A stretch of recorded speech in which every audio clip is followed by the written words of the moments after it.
Oi gente, tudo bem? Então, o assunto de hoje não é nada agradável. Eu vou contar pra vocês o que aconteceu comigo. Eu vou falar sobre a cetoacidose diabética.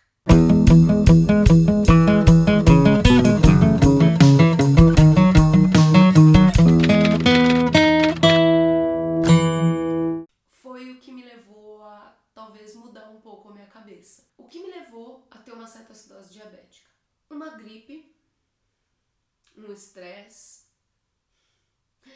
e uma coisa que eu faço e que eu tô tentando mudar. Começou por uma gripe que foi mal curada, mal tratada, porque tomei alguns remédios que não funcionaram e o que eu precisava tirar de secreção do peito não saía. E aí, em vez de ficar uma semana gripada, eu fiquei quase 20 dias. Depois da gripe, veio o estresse. Bom, eu tô no último ano de faculdade, então eu tô fazendo um TCC.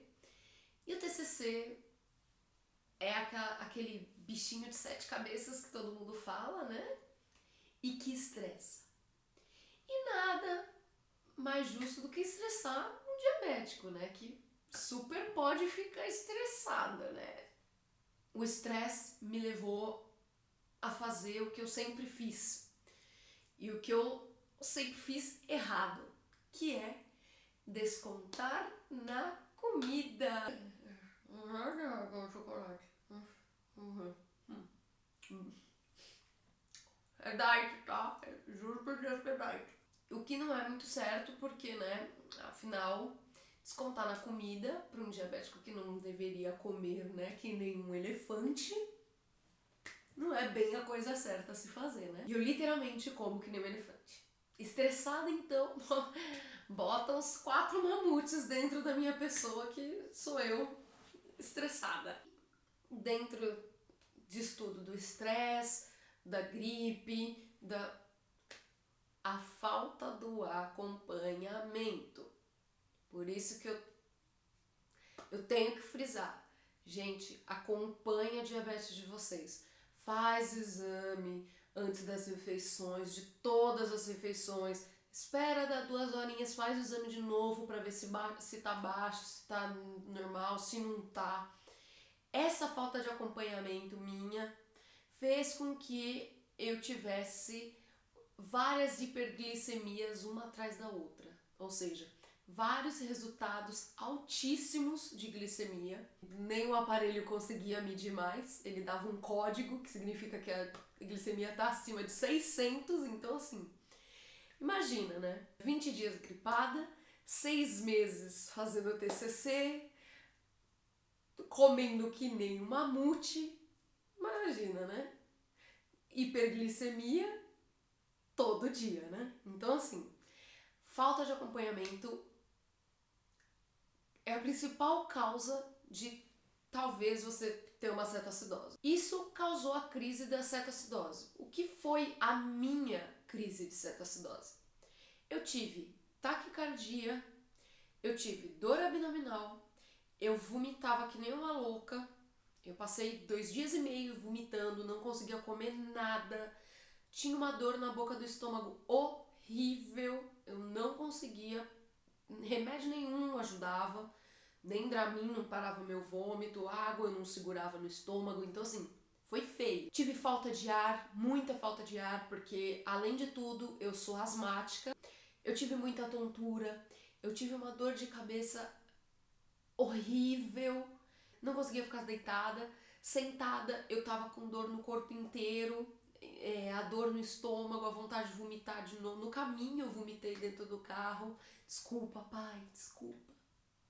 E aí você começa a ter certos, assim, medos. Até porque, assim, infelizmente, não foi a minha primeira cetoacidose.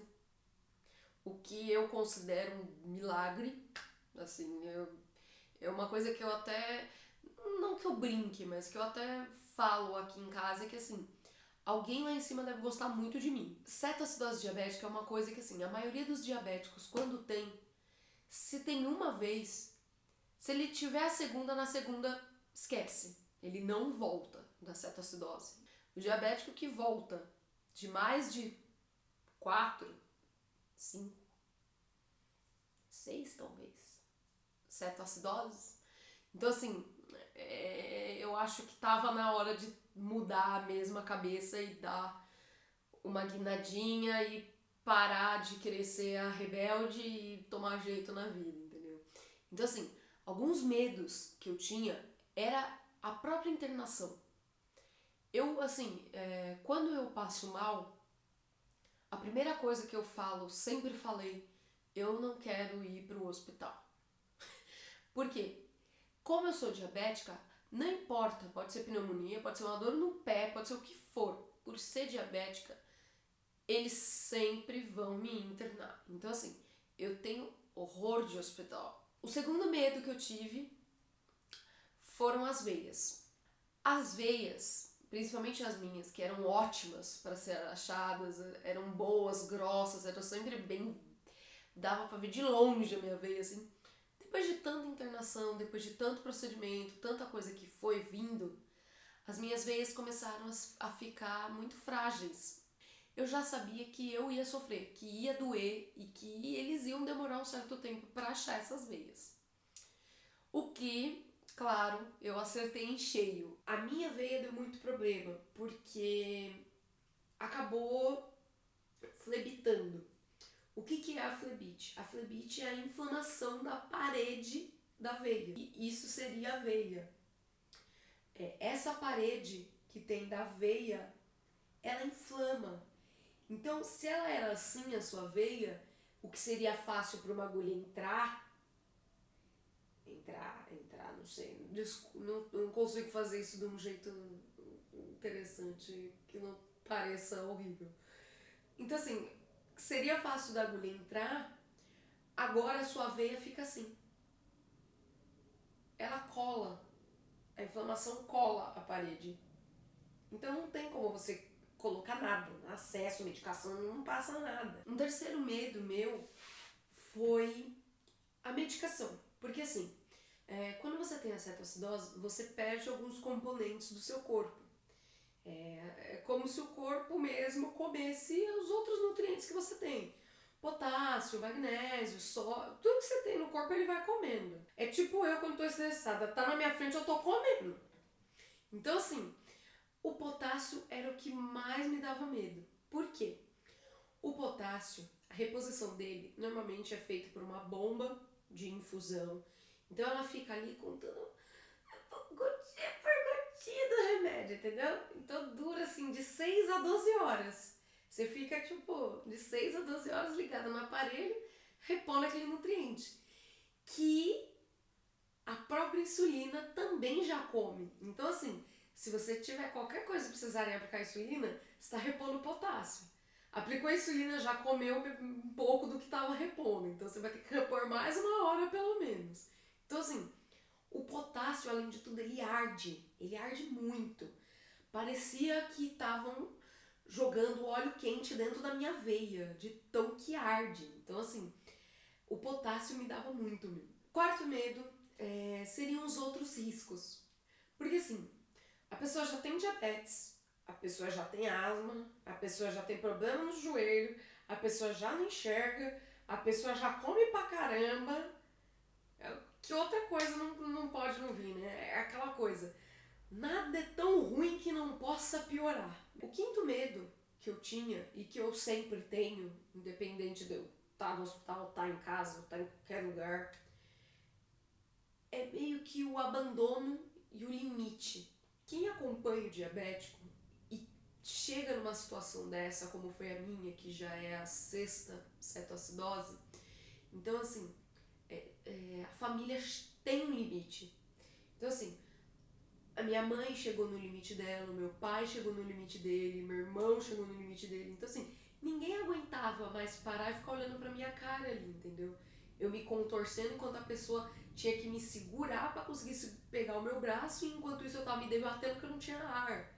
Então assim, o limite da mãe, de um pai ver uma situação dessa é horrível. Então assim, ao mesmo tempo que eu passava mal, eu tava vendo a cara deles. Então assim, pra mim foi ruim, sabe? Então assim, eu tinha medo de ser abandonada ali porque eles estavam no limite deles. Então, assim, toda vez que acontece alguma coisa, que eu recebo algum diagnóstico de alguma coisa, eu tenho muito medo da minha família estar no limite e eu ser abandonada por isso, assim, de a pessoa não querer mais ajudar, ou lavar as mãos e, sabe?